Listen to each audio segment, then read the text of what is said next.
Hi, everyone, and welcome to Heal Endometriosis Naturally with Wendy K Laidlaw. Wendy has spent the last 2 years helping women with various stages of endometriosis to heal naturally after putting her condition into remission. After her own healing success from stage 4 endometriosis and adenomyosis, she's inspired to heal others, and her goal is to help some of the 175 million women know that there is another way other than painkillers, drugs, or surgery. This is the place to be for real talk with real people for real results, so you can learn how to heal your endometriosis naturally.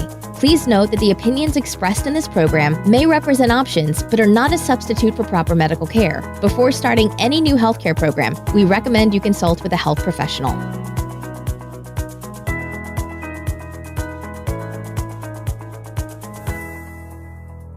Good afternoon, good evening, good morning, everybody. Welcome to this special guest live Zoom webinar that we're going to be having tonight.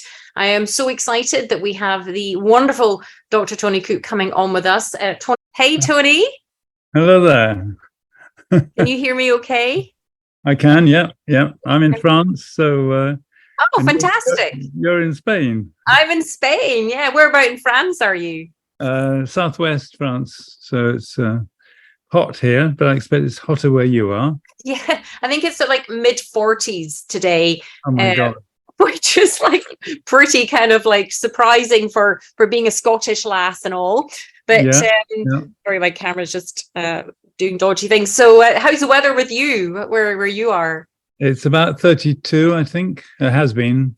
It's Nice. a bit cooler now, but it's very still. It's a bit muggy. But it's You're not being plagued by mosquitoes and things then? Not too much? Not here, no, not here. Good and good.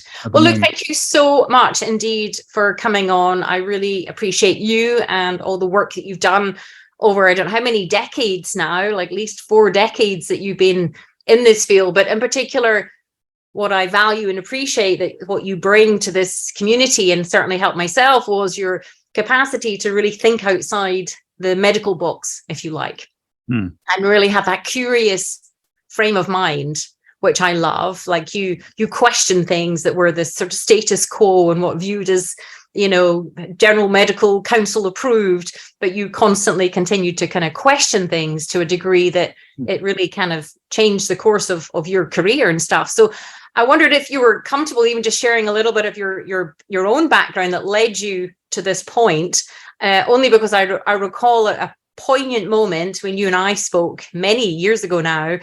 I know exactly where I was sat on the sofa when you said, but if there is 4 sisters and only one of the 4 get endometriosis, and that was a real kind of seed that you planted at that point. But I thought maybe you could share a little bit about your own background in your own words, as kind of what's led you to this point, really. Right. Yes, seems a long time ago, but it started very early because when I was a student, you're pretty intimidated by, the esteemed hierarchy, and but the interesting thing was that Sir Ian Hill, who was the professor of medicine and the dean of the medical faculty, called us all together. I was up at St Andrews, and we all went across to Dundee, and we joined forces with the Dundee group. So there were people we didn't know. And he said, right, we're just going to give you a little orientation. We're going to teach you a fantastic amount of knowledge in the next 3 years. There's just one problem, that half of it will turn out to be true and correct, and half of it will not be. And the other problem is we don't know which half is which. So that really impinged on me, like, well, really be careful about what you learn because it's so difficult to unlearn. And he's admitting something which wasn't really spoken about. Yeah. And then he said, I just want to ask you, as a group, half of whom didn't know the other half, a couple of questions for my own entertainment. Right. How many of you, and there were about 80 of us there, how many of you have done Latin at school? So I put my hand up, and we're in one of those huge lecture theatres which go up at the back, and about 19 of us, I think about a quarter, put their hands up. They'd studied Latin at school. And all but one, who was just outside, were in the the top right-hand quadrant of this, all sitting together. Yeah. Said, that's interesting. Okay, and how many of you have done Greek? I put my hand up, and so did the guy next to me, and he was the only one. So we were sitting next to each other.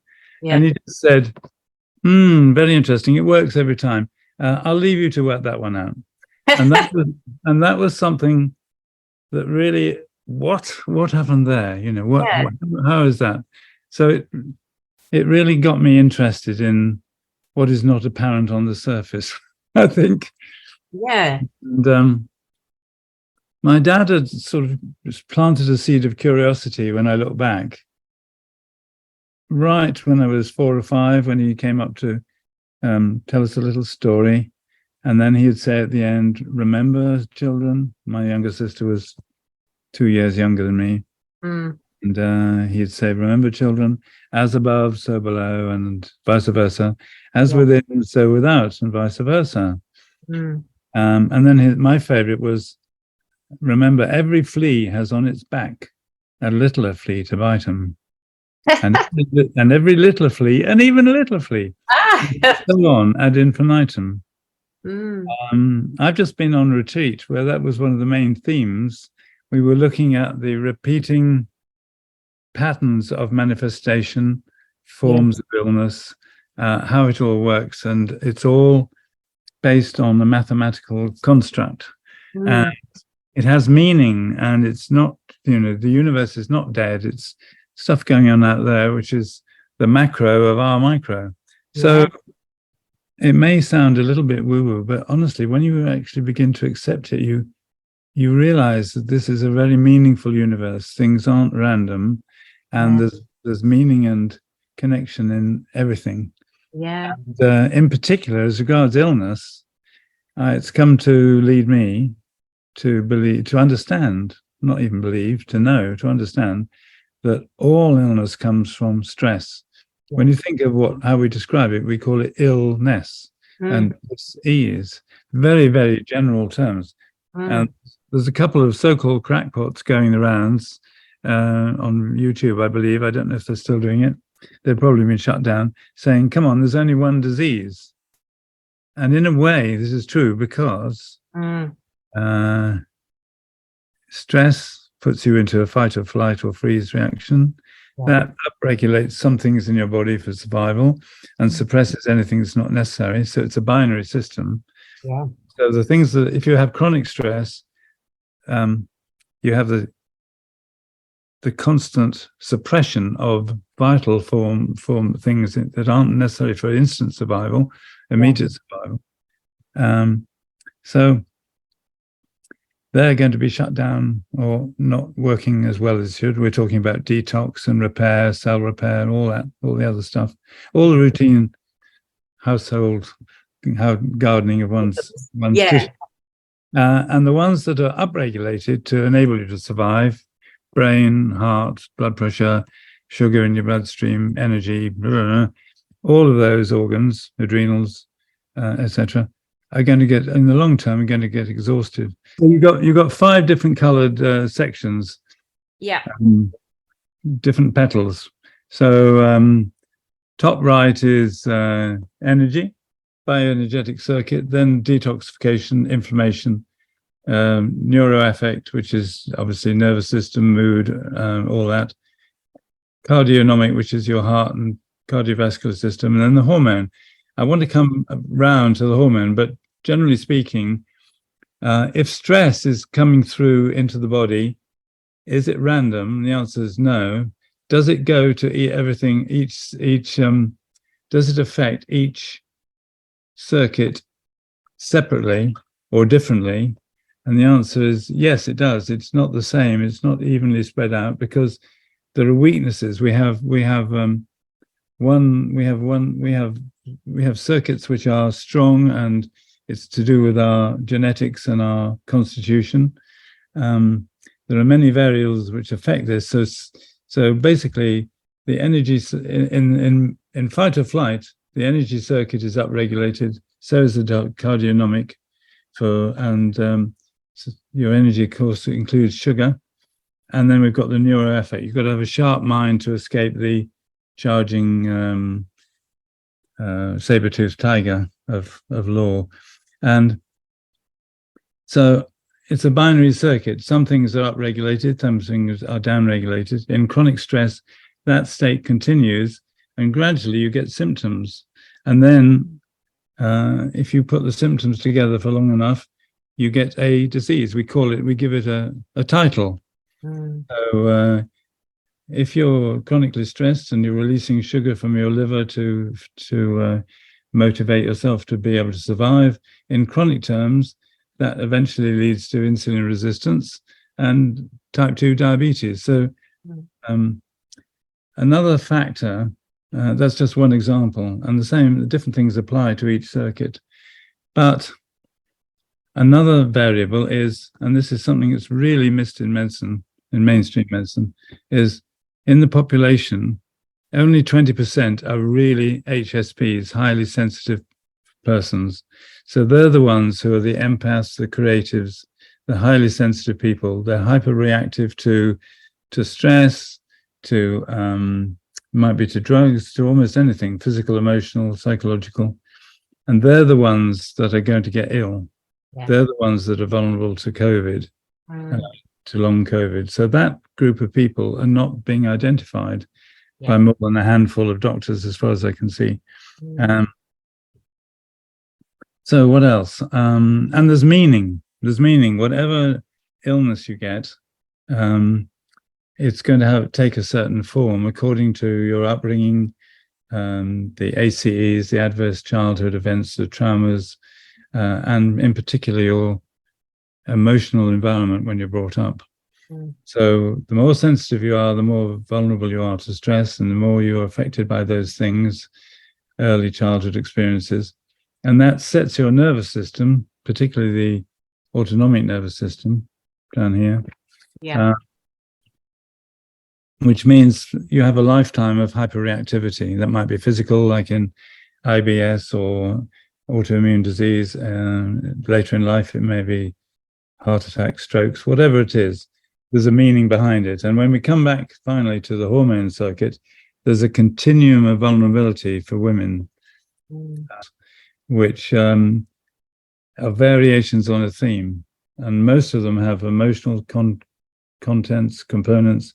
Most of them have physical components. And with something like, coming back to your subject, endometriosis, that is something which is not well understood in mainstream. I mean, we haven't talked for a while. How are you going with that? How are you seeing? And are you seeing any changes in the mainstream medicine? Not at all. Not at all. I see a lot of kind of the emphasis is obviously drugs and surgery, and women actually put through a lot of distress by trying to understand a disease that is kind of pushed through a mainstream kind of approach. And that actually causes a lot of trauma, rather than doctors educating women on, well, this hasn't just popped up for no reason. It's an opportunity to look at different elements, and here's how to start to do that.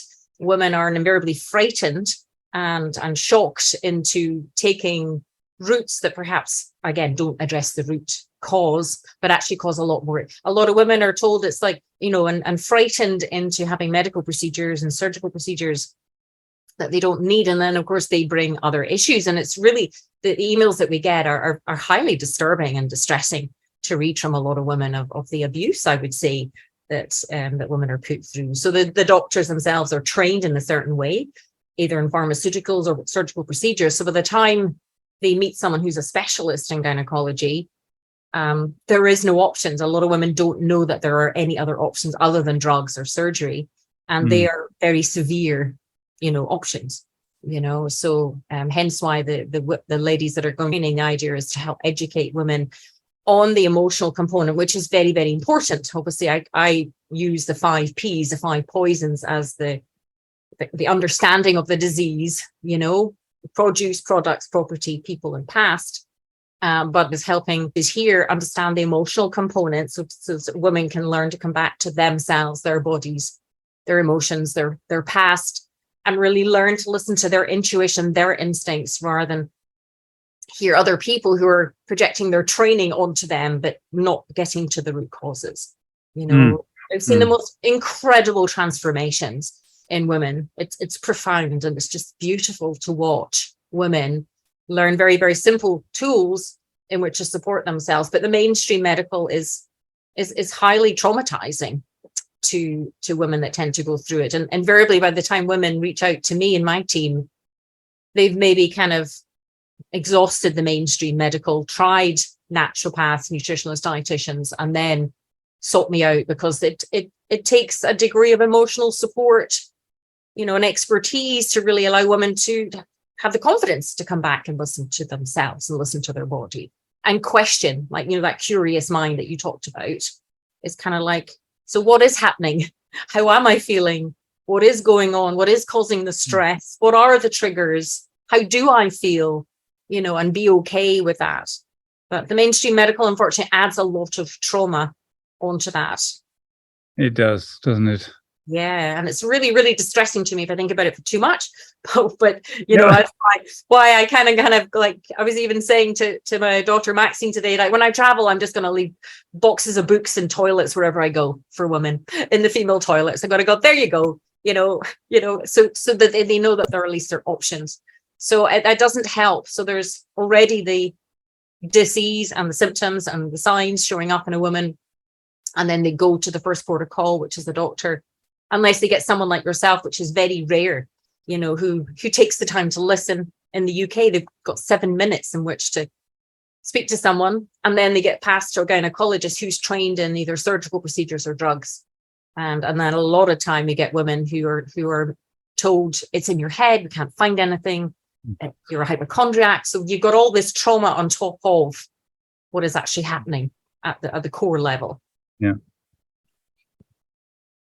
Yes, things don't change quickly, do they? No, sadly. However, there are things out there. I mean, you must be doing great work in giving people, women, a different understanding, and that's really where it needs to start. Yeah. And there are 3 books which I've got one here. They are big because they cover all illness, but one is by a lady called Christiane Bierland. I can send the details out to anyone. Yeah. And the title of her book is The Key to Self-Liberation, Fundamental Psychological Origins and Solutions to 1,000 Diseases. And just to give you an example, and this is quite in a way it's quite shocking, but it cuts to the chase. And what she does, she does a little spiel of, for each disease, what's going on with you, and impersonal. And she's talking directly to the reader. And then she talks about how to put things right. And Fender, I thought you might be interested in hearing what she says about endometriosis. Yeah. She's talking directly to the client with the woman with that. For too long you have let yourself droop. You swallow everything without question. You accept things from others. You let others treat you the way they want because you doubt yourself. I can't do it. Your backbone melts away like chocolate because you don't acknowledge the sweetness in yourself. You experience your own basis as being limp. You feel as if you have no strength and have no real solid structure in your life. Often this happens after a long period of pain, of sadness, of disillusionment or humiliation. And then there's a question of inner repressed aggression. Because of it, you might feel sick. You might be disgusted, first of all, because of your self-negation. You may blame others. You may project it onto others. Yeah. For a long time, and this is true of your people, of course, you've wanted to break through, but you constantly hold yourself back because of doubting yourself, uncertainty. You pile up feelings, emotions. You restrain energy and creativity. You allowed yourself to be lived by others. So really, it's really about self-esteem. Well, I think that's at the core exactly of the training and everything that we do as a team is, first of all, helping the woman recognize how to listen to herself. Because you're right, I think a lot of women would relate to that, as in like they don't know who they are. So how do people know who they are? And then they're either taking, because they're so sensitive, they're highly intuitive, connected to other people, they take in and they internalize other people's projections onto them, their idea of themselves from others, rather than actually knowing themselves. So a big part of the coaching journey, coaching someone, and it's at least about a year where we look to be with someone to help them really lovingly challenge their questioning of their beliefs, their identity, because people don't know what they don't know. And sometimes you just need one person to believe in you to kind of give you the confidence to keep moving forward, because it's that setting the intention of, well, we make the assumption that there's dis-ease somewhere. There's stuff going on in around, probably toxic people, toxic environment, toxic things. So it's how do you increase that level of awareness to understand? And that's where the journaling comes in every morning. So the woman can build up her self-confidence, understand what it is she thinks and feels, and then have the confidence whilst questioning old beliefs, stepping into new ones as to what does she think and feel. And that's part of the coach training for the coaches that are coming through, is how do you help keep that place safe for a woman to allow to hear herself and explore? Because most of us, nobody give us the opportunity to hear ourselves or explore or express. And if you're a highly sensitive person, you just absorb everything. You don't have your sense of identity. That has just never been allowed to be formed. And it's really beautiful to see people blossom, because we plant seeds, help them plant seeds to help them identify who they are at their core. What are their thoughts and their feelings and their views? How do they put in, but what is a boundary? They have no idea what a boundary is. It's like, how do they even start? How do they overcome these things? Because all those things manifest themselves in the body if they're not brought to the surface, to at least even just be questioned and queried. Yeah. There's a Professor Aaron who has been doing this for a long time, and she wrote a book called The HSP, the Highly Sensitive Person. Another thing that really stood out for me was talking about the fact that so many of the very sensitive people are so creative, are so sensitive. They've got all these wonderful gifts of sensitivity and discrimination. If they can find a niche where they're supported and recognized for what they are, and supported in that, then they thrive amazingly and they take off. If they never find that, of course, misery ensues.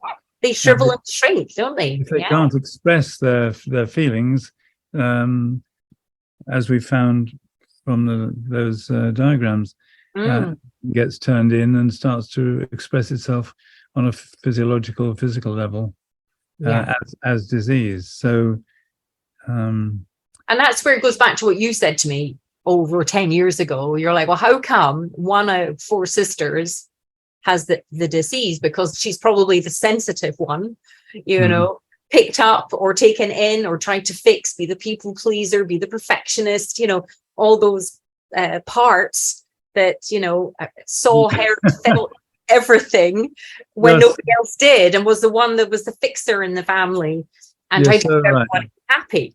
Yeah, that's exactly it, because the other 3 sisters, they escaped their mother, who was probably a narcissistic sociopath and a tumultuous, explosive sort of person.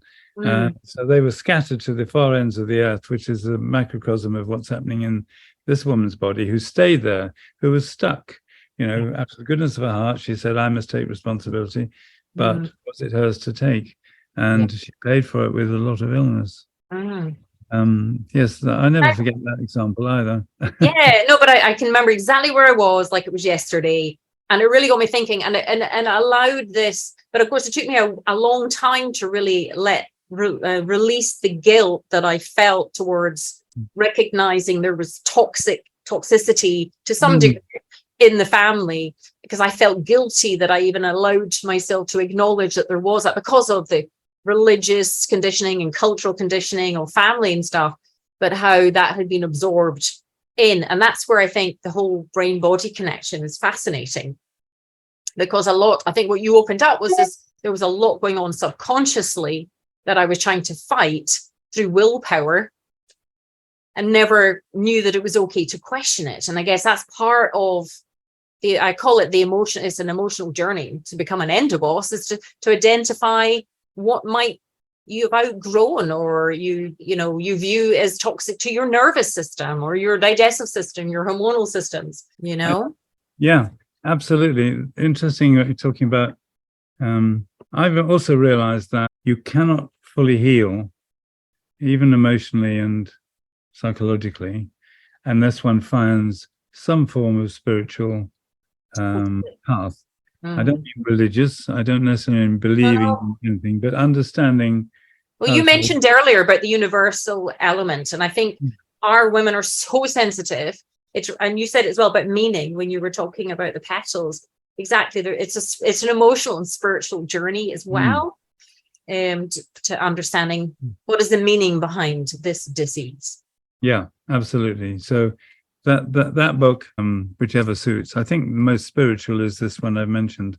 They're really good to get to know, because you can become a bit of a dinner party expert, and you'll be much in demand.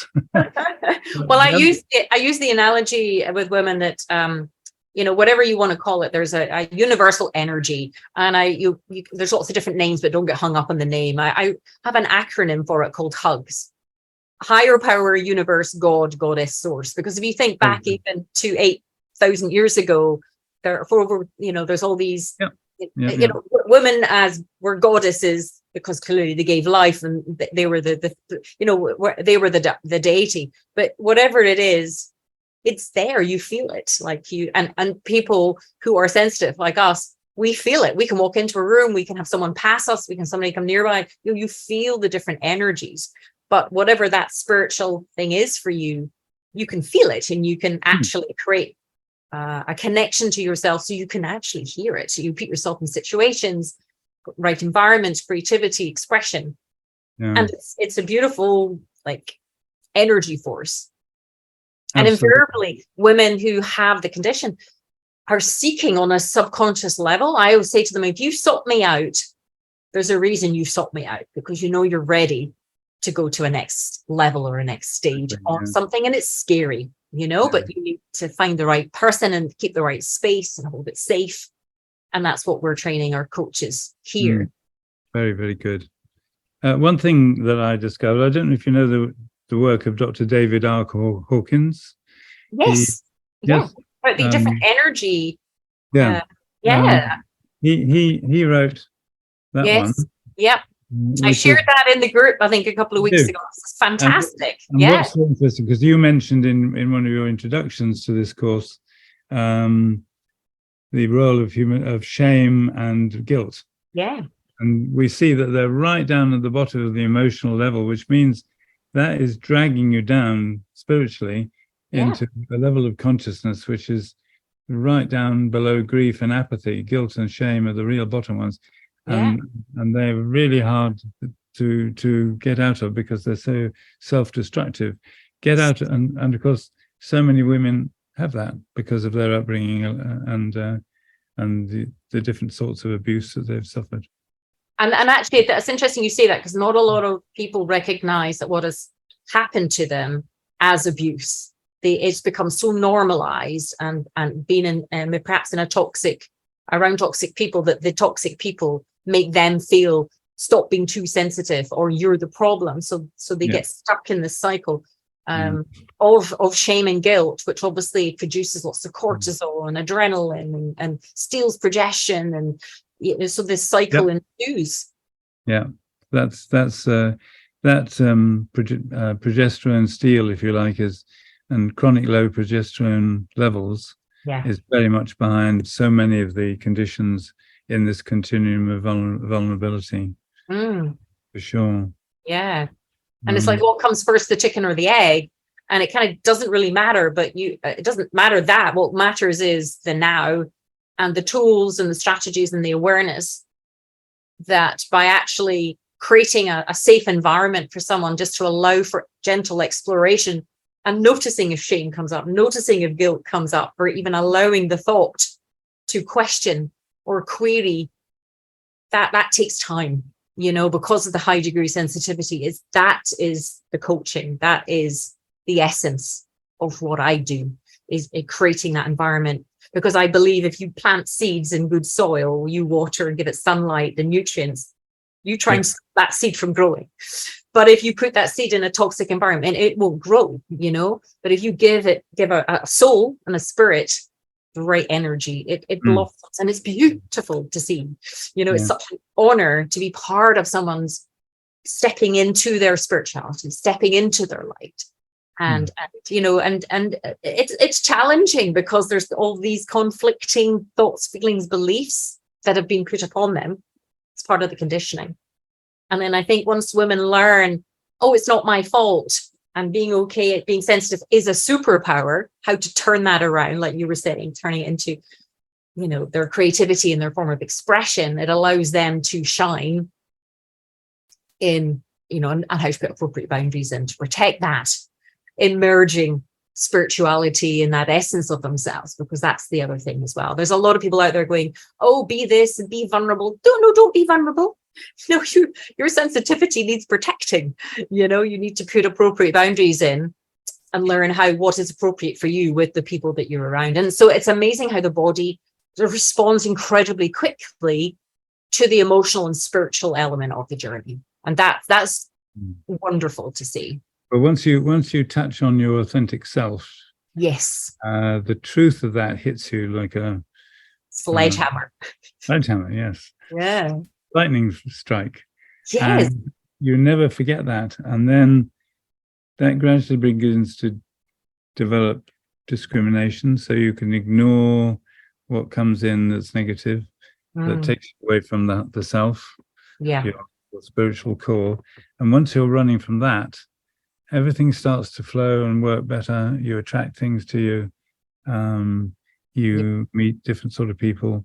You can target a narcissistic sociopath from 1,000 yards. You reckon goes on. You can smell them from 10,000 miles, can you? Keep clear. And gradually your life really turns around. And it's not that you're having to do it. That's the wonderful thing. This higher energy will do it for you from within and without, because I've been amazed about how I've been just headed off from disaster by some sort of intuitive thing that's come to me through grace, you'd call it. Yes. And I love you saying that, because I get the very distinct, without sounding woo-woo, I get very distinct messages at the back right. It's like, Wendy, and now there'll just be a statement. And sometimes I'm like, oh, really? Yeah, would I? Yes, question it. But I've been the same. I've been, given guidance and insight, and I learned, and I trust it now. I trust this. It's guided me to this point every step of the way. And sometimes you're like, really? Can I? Is that okay? Will I? What if I fail? All those different things. But it's really nice because it's that feedback loop, isn't it? So hearing that you have it, and what I love about you, Tony, is that with all of your over 40 years experience in the medical field, that you, from your father telling you as within, as without, and all these different things. You've really internalized that and stayed curious, which has allowed this continued expansion and education to people. Because I think once you give them the right information, education, you increase their awareness, which helps their level of understanding to change. Because I think everybody fears change and seeks change in equal measure. And what stops the change is the fear of what that change might mean, but keep moving forward on faith almost. Yeah, that's really interesting. I should have been retired a long time ago. I'm still working, but down to my own level now, comfort. But I find I'm doing more in social situations, dinner parties, random things, M&S checkouts. You never know where you sort of just say something if you're tuned in, and oh, really? And that's because otherwise, how on earth are we going to change the world into a harmonious society? Well, totally. we do it one person at a time in our ordinary life. I think that's one of the joys I found, that gradually as that's come. Yeah. And you're right. I'm now living it instead of thinking it's something separate, which I've somehow got to find time for. Yes. And you're living it. Exactly. And it's funny that you say that. I think the same, like, imagine if everybody was in, I'm reading a book at the moment called The Chalice and the Blade. And it talks about how for thousands of years, it was a partnership model of society in Europe, where there was there wasn't a higher or lower, everyone was just equal. And imagine if everyone was in supermarkets and just heard something and gave a soothing word of encouragement or a bit of information, that somebody was just like, thank you, I needed that today. Just that one person cared enough to say something. Imagine if we were all like that, what a difference the world would be, wouldn't it? That's where we need to go. Yeah. Well, I think that's definitely where we're headed. And I know with the women that are going through this training program, their hearts are calling to help other women to connect to that inner power, that chasing all these different things that are meaningless. And actually, going back to what you said at the beginning, all these things I think are brought up to make you question, are you on the right path? And what is the meaning behind this? You can wake up. So I love that. Well, look, I've got some questions, if it's okay that I can ask you. Give it a go. We've got a lovely bunch of women who are coming through. Let me see. So saying, thank you, Tony, for coming here. I've enjoyed the podcast and he's very dear to my heart. So that's lovely. So you've impacted positively on many women. So her first question is, if there are 4 sisters and one has endometriosis, why does only one have endometriosis? This seems to be what is happening in the world. There are no sisters having both endometriosis. I think we probably covered that a little bit in what we said, but I don't know if you want to add to that. Yes, I think 4 sisters in a family, which was with a focus, who was the toxic mother. Very unpredictable, very explosive. Yeah. So 3 left and got out of that environment and made it a very difficult choice. One, through the goodness of her heart and her loyalty and her sense of duty, people pleasing, perfectionism, and all that stayed. And of course, she ignored the messages, and one of the messages was, your core of femininity, your womb, is scattering its creative lining all over the place. It's not a hint that really you should look at and see how this relates to what's happening with you and your family in the world, and how 3 sisters have escaped as they needed to. And one who stayed through loyalty, in this case misguided loyalty, because the mother could not be changed. And I think that's fascinating, isn't it? And I think it probably will stir up in some women guilt and like, oh, could I, should I, would I, that kind of stuff, because of their caring nature, their big hearts, their sensitivity, their desire to please. And those are elements of the personality that need self-nurturing or self-parenting and higher guidance, if you like, to allow for that stepping into their own light. She's saying, how long may it take until my sleep patterns return to normal? It's been 10 months already. I've been processing my whole life, which is almost 40 years. It has slowly improved. Thank you for all the tools I've learned. Now having a sleep time of 5 to 6 hours. I also have some complex PTSD symptoms, cyst and fibroid. I had to block my whole family of origin as well, as I start to find completely new friends, and I'm working with an EMDR therapist. Really process an incredible amount of what was complex PTSD, which was all triggered by the family of origin. And of course, it takes time for the nervous system, I guess, just to re-regulate itself to allow for this longer sleep patterns. Would you agree with that? Or I think absolutely. If you think of your daytime state as a maladaptive stress state, is even when you're sitting on a beach in Hawaii having a daiquiri, your physiology is so used to the stress, it's still doing the same thing. Yeah. Because when you go to sleep, that affects your whole sleep pattern. I don't use any drugs at all now. The things I don't even prescribe them. I recommend people to tell them where to get them. But I find melatonin, which is a body's natural hormone, very helpful in deepening sleep. And occasionally, I mean, the other really encouraging thing, once you get on committed to a path, you'll find that different people come in just when needed, or some book arrives and falls on your foot in a bookstore or something. I found the most amazing chap who's a trauma release specialist. I think he's in Australia. He said, triggered something. I've always thought in terms of, well, we're conscious of certain things. In our subconscious, there's certain other things, a lot of difficult stuff, which we can access through meditation, hypnotherapy, contemplation. Those things are accessible to us, and we can shine a light of consciousness on them. But also there's the very deep unconscious, which holds stuff which has really taken energy to suppress.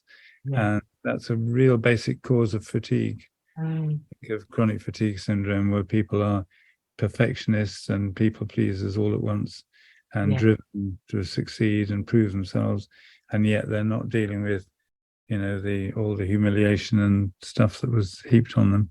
And I found that he is quite outstanding in this field. I've never come across anyone so good. Because I think sleep as well. I think personally, melatonin actually stimulated me when I tried it. But I found that as long as I was dealing with the emotional stuff, like you were saying, the deep subconscious stuff, as long as I was, for me, journaling has been really powerful. First thing in the morning as I wake, because you access different parts of the brain, but also even at night, if there's been stuff in the day, I might journal. If I'm overstimulated, go out into nature, breathing, meditation, like that stuff, allows the nervous system, because we're retraining our nervous system too. If you've had 40 years of being in a highly stressed state, that becomes the norm, doesn't it? You adapt to that. And it takes time to recognize you're in a safe place with safe people you can trust, you know, and nervous system to adapt to everything, to allow yourself to feel safe enough to go into a deep sleep, isn't it?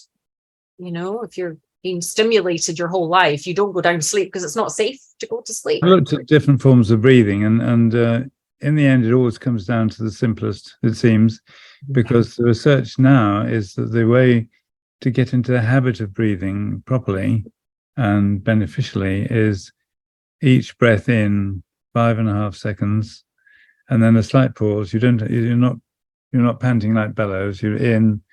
You can have a little pause and then out for 5.5 seconds. And if you can practice that as often as you remember, it will gradually slow your breathing. So you're breathing in through your nose. That will stimulate. That stimulates the receptors which calm your blood pressure and your anxiety. And then if you breathe out slowly through slightly closed mouth, so there's a bit of resistance, that long out breath will calm your vagus nerve as well. So that's free. You carry it with you at all times. You've just maybe got to set a reminder on your phone. Sometimes I'm like, breathe, Wendy. You know, I've got to remember to breathe. I'm still doing it, and boy, does it give benefits. And once you become unconsciously breathing like that, then you know your life changes. Yeah, amazing.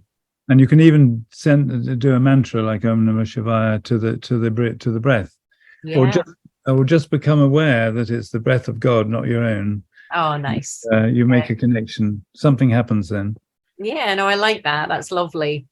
And then asking, why do cysts on the ovaries tend to be connected to deep wounds if they are from perhaps a young age? For me, my mother was very traumatizing and emotionally abusive. And I'm sure it was you that had said to me all those years ago that cysts were related to the mother on the ovaries, but I don't know what your thoughts are. But physiologically, deep wounds, pain, stress with you all the time. So you're burning out you're using up a lot of your progesterone, which balances your hormones. There's a key. It's the one that's ignored. It's the elephant that should be in the room that isn't. And so you're getting a depleted progesterone. That means you're moving into imbalance of, even if normal estrogen, it needs normal progesterone to balance it. If the progesterone is low, you've got excess estrogen. Estrogen is the thing that makes things grow. including fibroids and cysts and all that. So that's the cause of that. Yeah. Amazing. So it's related to, directly related to stress through the hormones. So it's a estrogen progesterone imbalance, and therefore instead of remaining still and in a certain size, they start to grow, and then you get cysts or fibroids or other things like that. Amazing. Well, thanks for clarifying that. We've got who's saying, thank you for this opportunity. She says, with me being so anxious and fixated on healing, I'm wondering if my efforts and anxiety around doing all the right things for our bodies actually blocking the healing process altogether. Trying to heal and still having pain in the midst of your efforts can cause more stress. I guess my main question is focusing so much on healing and all the potential negative, overwhelming emotions that comes with that is blocking the healing process? Very good question.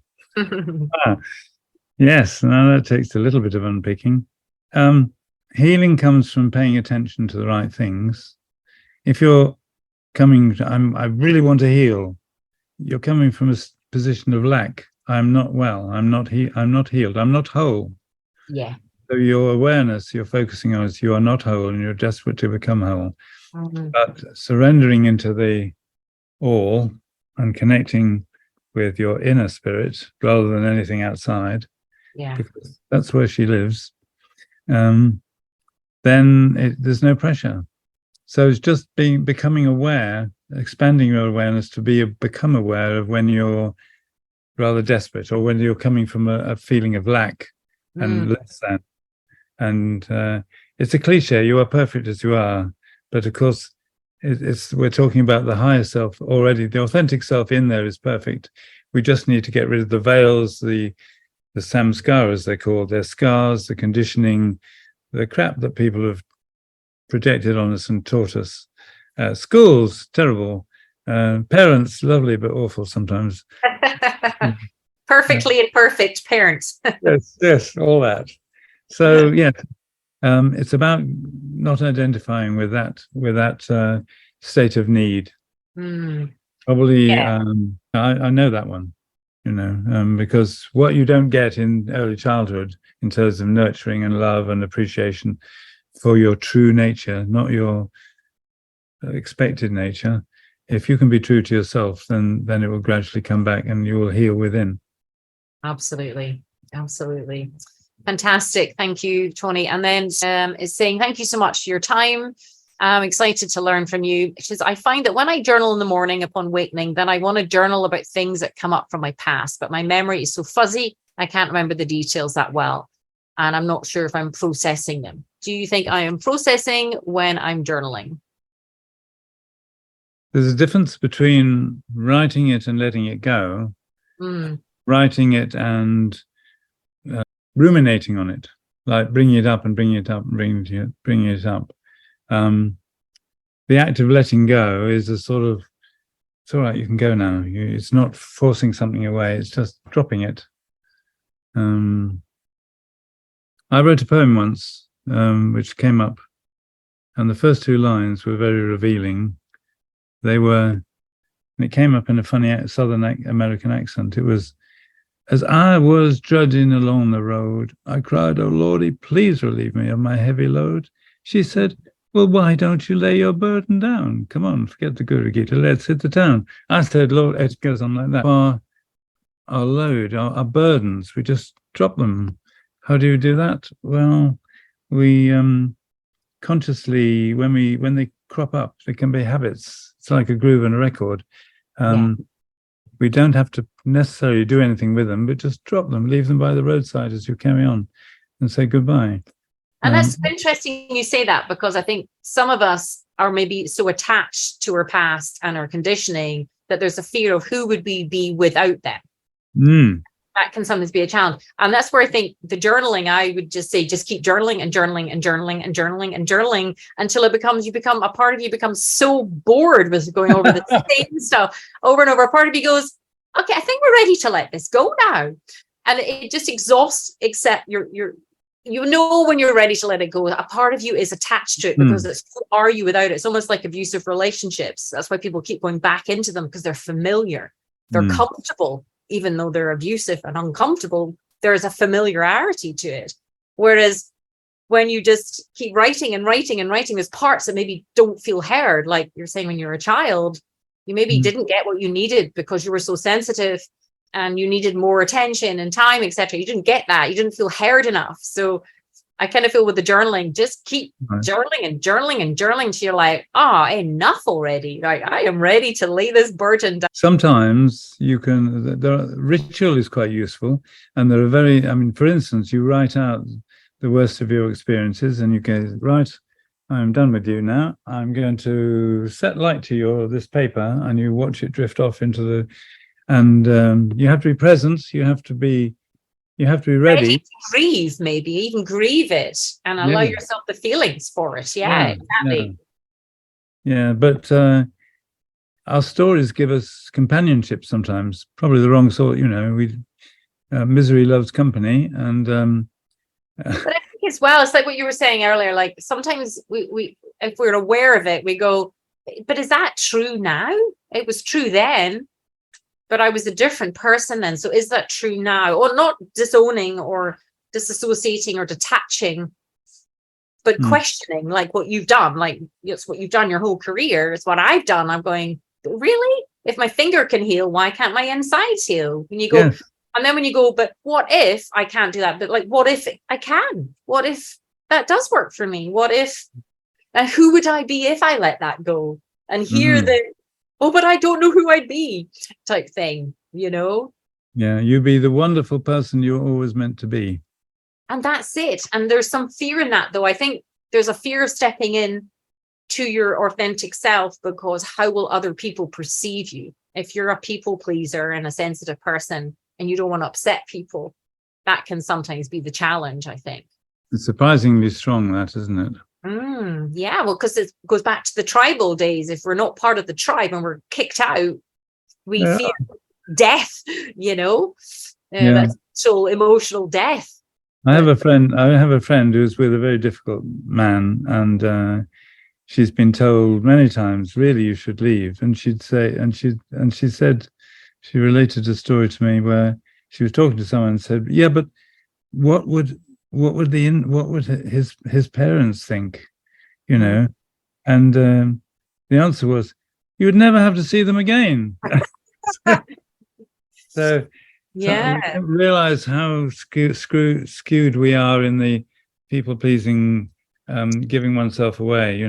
Would you demand that of anyone else? But you demand it of yourself. But that's it. And I think that's where journaling is so powerful, because it allows you just to gently question.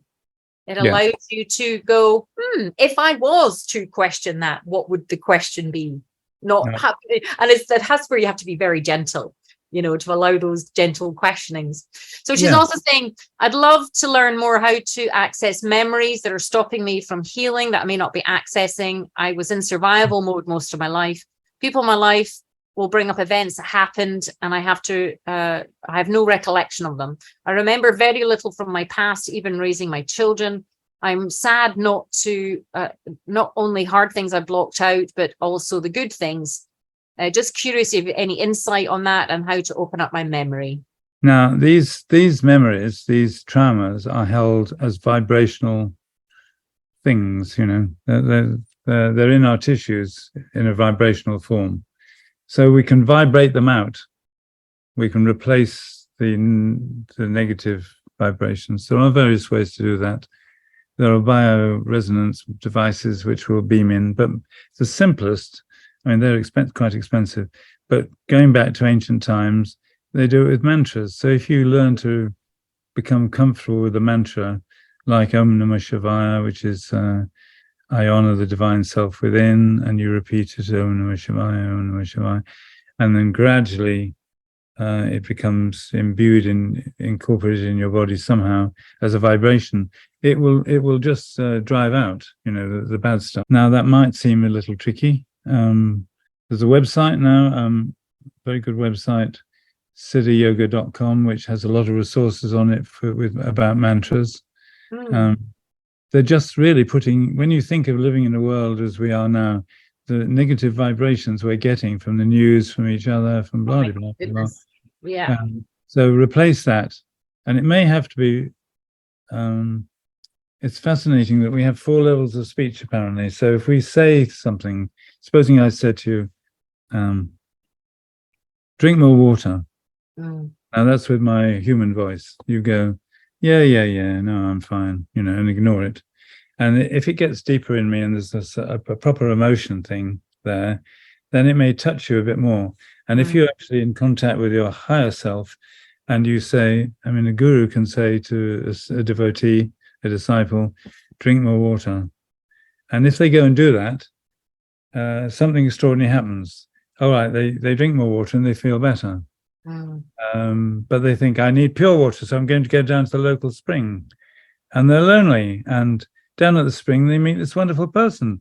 And they get married and have children and live happily ever after. It's not just, some connection happens which develops and gives you a trust in the universe that things can work out well. Yeah, I think that's lovely, that. And I think as well, following on from what you're saying, the more you connect, if their memories aren't coming up, it's because there's a block there, there's a fear there, might be shame, guilt there, and it takes time. I think we tried to press the button and Amazon delivered that afternoon kind of mindset. Yeah. And when we look for healing, our perfectionist is like, right, come on, get fixed now, which puts pressure on. And I think it takes time. Yeah. And I would say you don't actually need to bring it into conscious memory. You can actually vibrate it out without you becoming conscious of that. And then you eventually, one day you go, where's that thing that was bothering me so much? And it's not there anymore. So you don't have to bring it up to conscious awareness. Your higher consciousness within, which runs everything in your body, is so many million times more powerful than the little brain that we have up here. So I wouldn't worry about the memories, bringing them up to remember them. I would just, put good vibrations in, good company, good vibrations. Nice. Good Wendy's and people like that. Yeah, exactly. Just keep trusting the process, I guess. So we've got 2 more questions. Saying I just saw this morning on a past podcast with Wendy about the emotions, to look at the emotional and spiritual elements of yourself and relationships and the 5 Ps. I feel like it'll take me years to address all these things. What are your thoughts? I'm assessing and addressing all these things. Can I implement the progesterone cream in tandem, or will this be a waste of money? Well, I think you said in your podcast, which was just amazing, because it completely is aligned with my thinking about working with the emotional and spiritual side. But I think personally, you probably can do both, natural progesterone and both. But I think, because I'm interested to hear what you thought on that. Yeah, definitely. I found mainstream medicine. Mainstream medicine is very much looking for one pill for one ill, and then they can market it properly. Yeah. And there's all that. But I think, for success, we need to come at it from different angles. So the physiological is one, and that's where progesterone is so important, because rather than you have to recalibrate your whole body to produce more, you give yourself more for a while, takes the stress off. It's like putting the co-pilot in charge. Then you've got enough energy. You feel better, so you've got more energy to deal with the emotional stuff. You can't deal with emotional stuff when you're exhausted. No, and I think you and I, when we talked before, I think there's this danger of, people go out there, they're getting mixed messages, like you're saying with the medical machine. And actually, what we're addressing is the engine of the human, which is the emotional and spiritual side of things, which is, if you don't address those things, then you're just putting more fuel on the fire. And I think that's where we were kind of coming from the last time we spoke, because it's not spoken about enough in our world. My goodness, I wish that I knew this information 20, 30, 40 years ago. Holy moly, whether or not I would have listened to it then, maybe I needed to be bedridden and floored to really have you come into my life and go, well, there might be an emotional component to this, Wendy, for a spiritual element. And I go, really? what's that? How do I even address that? And it took me time, for me to even get round to that. But I think what we were talking about was you can't address the body without the emotional and spirituality elements as well. No. And of course, there's so much information out there, an awful lot of it wrong, as my dean of the professor said. And it's still true, true, because there's much more of it. And people are now monetizing it all and fighting for all sorts of things. Crazy. So the message is, as you don't need more and more knowledge. You just need more wisdom, more discrimination. So what you're doing in your course, Wendy, and what I've been doing is knowingly and unknowingly gradually seeking to become more established in my inner self, in my inner core. And there's a saying, all you need to know is know that by which all else is known. So that's just source of your intuition in there. Yes, totally. And when you get trust in that, that will take you all the way through life. You don't have to listen to very much outside. So it feels like a yeehaw moment when you say that, because that's the essence of the coach training, is training the coachees to say, to help them trust their own intuition, to encourage the women that they're coaching to trust their intuition, because at the core of everything, as you say, sort of less is more, and we're normally stripping things back so that they can hear and tune in and dial in to what is their higher purpose, what is driving everything, what is at the core of disease that they're fearful and ashamed about. But it is listening to themselves. And of course, as you're right, there's too much information out there, and people get overwhelmed and then they just give up and up into a vat of cake in coffee because they're so overwhelmed, and they don't want to think about it until their body's screaming at them. But it's the essence of what you and I do, which is coming back. It's so simple, really. It's the KISS principle, keeping it super simple. And that's the challenge, because our minds want to overcomplicate what is super simple. Absolutely. I'm really interested to notice that in the early days it was particularly strong, but all the way through my medical career, I could be tilted off balance by forceful people with strong linear left-brained opinion. But you're not a robot. You're a living, energetic being. So of course these strong personalities. But gradually, as I've gone on, I'm now much more in tune with, here we go again. And I'm thinking, so... you can sniff them at 10,000 miles. Yes. So I'm not vulnerable in the same way anymore. No, because you've had that neurofeedback and a biofeedback loop, which has strengthened that sense of self and listening to that intuition. That's right. Yeah. So we've got 2 more questions. Lastly, trauma research has shown that the process of trauma memories will integrate them through the system and start the healing process. Allowing the client to experience emotions attached to a past trauma events in a safe and structured session is known to help client make sense of their trauma, allowing it to dissipate. But what about treatments like EMDR that break the emotional bond of the traumatic event through bilateral stimulation? In this case, the negative emotion isn't processed, but erased. Can treatments like EMDR heal PTSD without the verbal processing? Firstly, I would say yes, because it doesn't have to be, it is processed. It might not be erased. I don't know if you know much about EMDR or PTSD and stuff like that. What your thoughts are on that? Whatever works. Yes. I think the question is that she feels she has her understanding of EMDR is it's not processed. It is processed. I would more say it's integrated rather than erased, because I don't think you can ever erase parts. They might, like you're saying, burning them and they dissipate or dissolve. It's something to do with the attachment to it, isn't it? Because if you've had a terrible experience, what you're feeling, you're feeling that recurring in your body. You're feeling the emotion of it and the fear, whatever it is. Processing is it's not a mechanical thing where you chop it up into little bits and somehow it's not an industrial process. It can be a flash, just an instant I don't have to bother with that anymore. It's just some aha in your but you ended up memory of the occasion, but it doesn't have any power over you. It doesn't have any charge to upset you or cause you to wobble or anything. It's just, it's like it happened to a different person.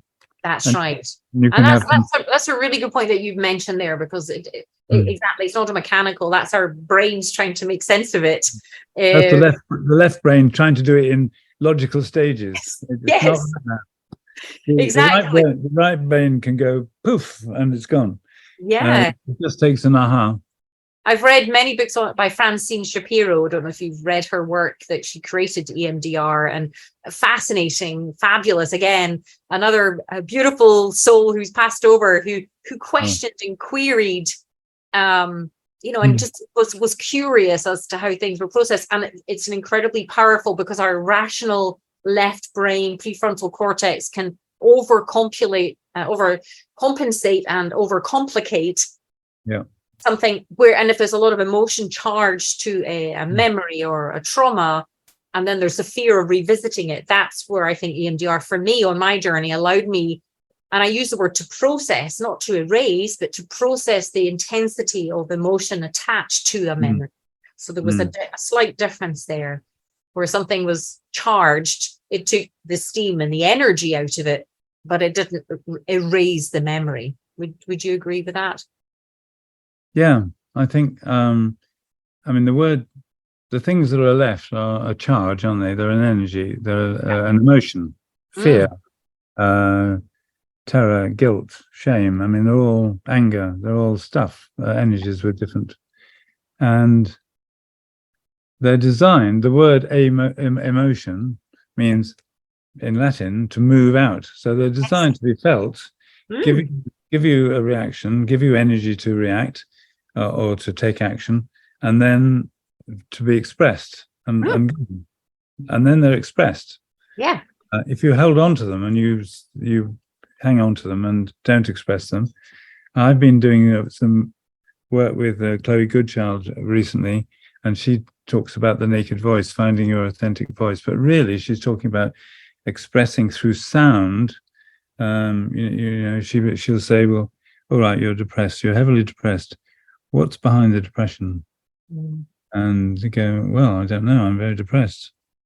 Yeah, but what are you yearning for, really? And it's yearning is behind that, yearning for something better, and you're so despondent that you can't get there. Yeah.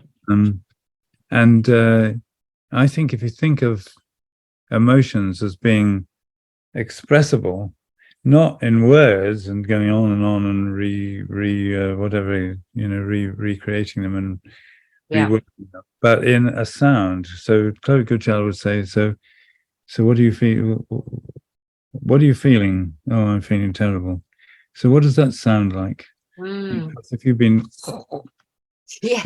strangled at birth and told not to, children should be not seen and not heard, or you can't express your opinions, which was me, for a long time, and then if you get used to that, it becomes normal. And there's such a wonderful freedom in it. So she's doing great work on that, and you can do your own version of this. Just go up into a garden shed somewhere and see what it sounds like. I love that. I've had clients where I've said, like, I can hear and see and feel your suppressed rage and anger, because that's what's coming through. And then, be creative, allow your inner child or adolescence to go. And this woman ran up the top of a hill and did a star jump and screamed and said it was the best therapy ever. Like, she's like, because most of us, emotions are messengers.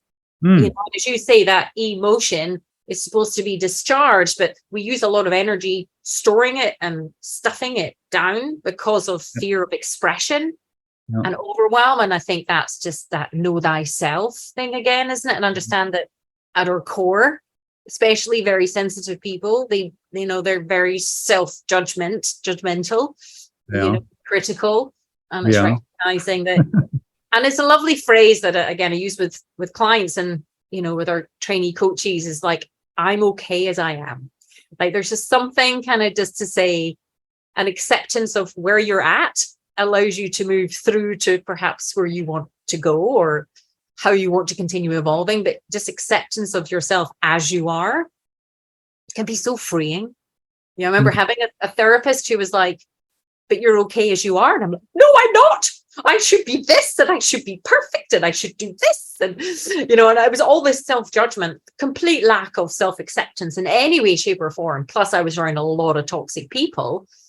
But that self-acceptance is so powerful to allow the observance, I think, of emotions. To go, oh, that's interesting. That really triggered me there, or notice that emotion without the judgment. That's been my journey. Right. Once you get rid of that, what's left is this amazing, authentic person who is you. Yeah. And you find that you are able to express yourself as you, not as somebody who is trying to please X or Y or perform a certain role. Yeah. And it's very freeing. And of course, it has its knock-on effect with other people. It gives them permission to be more themselves.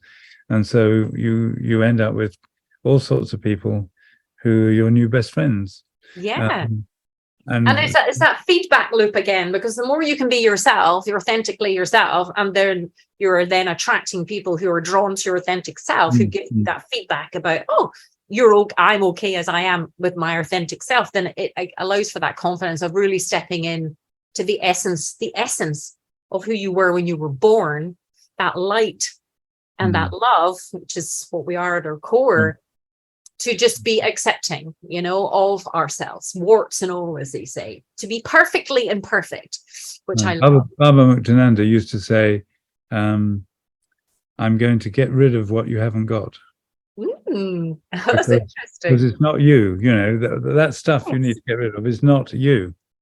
I know, and it's quite emotional, really, even just you saying that, because all of us who are here and going to be listening to this, the essence of us all, the reason we're here is because we have been trying challenging times and really difficult situation to separate from what has been projected on, which our soul has sought that tiny light at the dark tunnels to go, I know deep down that what all this rubbish that's been put upon me isn't mine, isn't me, but how the heck do I separate from that to be? And that's the journey, isn't it? That's that just one day turning up the inner dimmer switch.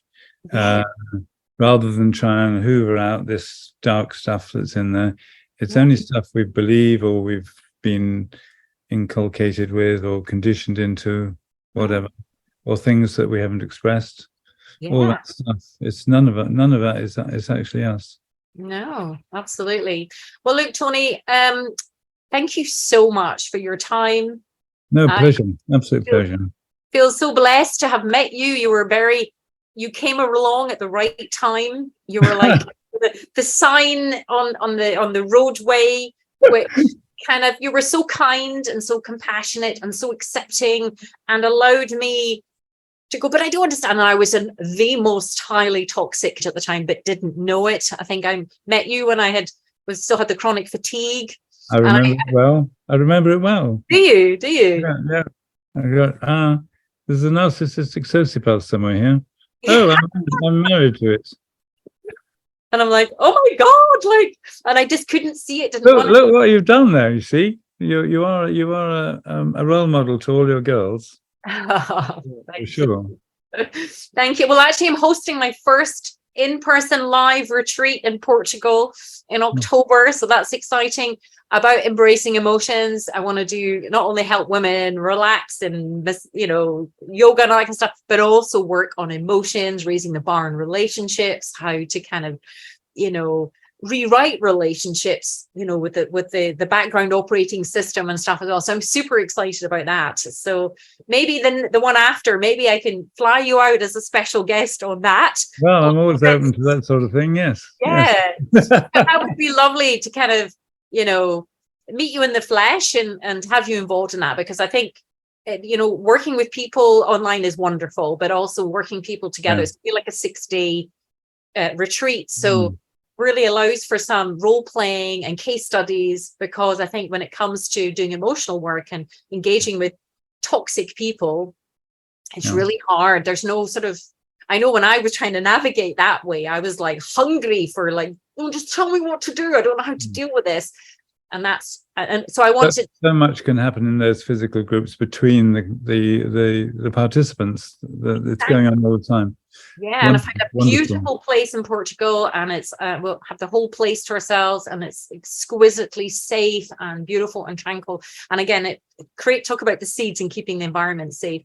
That has to be very important for that deeper, meaningful work, in that connected energy. So, but look, thank you so much. I think I'm so grateful for you and to you for so many things, and thank you for coming into this community and speaking to artists who are going to be spreading the light more. You see, you helped me, and then we're just like little satellites, going out elsewhere.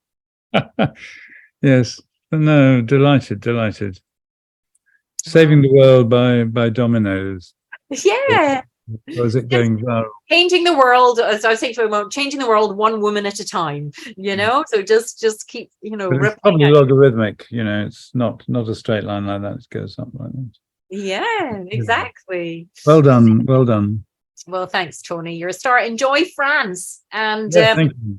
Don't melt away. I might end up a blob if I stay here. Okay. Thank you so much. Take care. Bye. And we'll...